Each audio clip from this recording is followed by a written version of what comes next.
Binigyang parangal sa 4th Nickel Asia Corporation Club Youth Sports Awards nitong Huwebes sa Taguig ang 80 batang atleta na nagpamalas ng husay sa kanilang mga sport ngayong taon.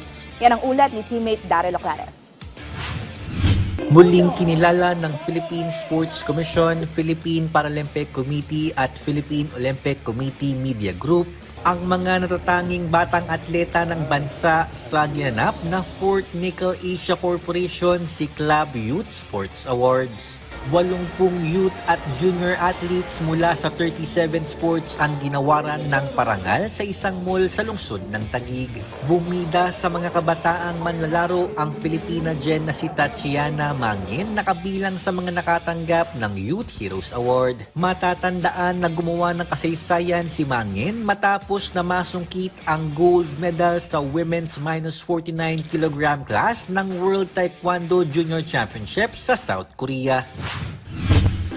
Sa pagkapanalo ko po ngayon, pagka-receive ko po ng award is syempre na-motivate po ako na mag-training pa po ng mabuti and manalo pa po ng competitions next year. Samantala, pinarangalan naman ang two-time Olympic boxing medalist na si Nesty Petesio bilang sports idol ngayong taon.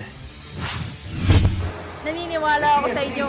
Alam kong kaya niyo yan dahil napatunayan na natin mga Pilipino na kaya natin makipagsabayan sa buong mundo. So, naabangan ko kayong lahat dahil good luck sa journey ninyo.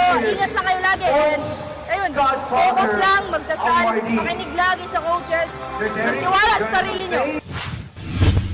Mahalagang mabigyang pagkilala ang ating mga batang atleta dahil sila ang mga susunod na henerasyon ng mga atletang Pilipino na magbibigay karangalan sa ating bansa.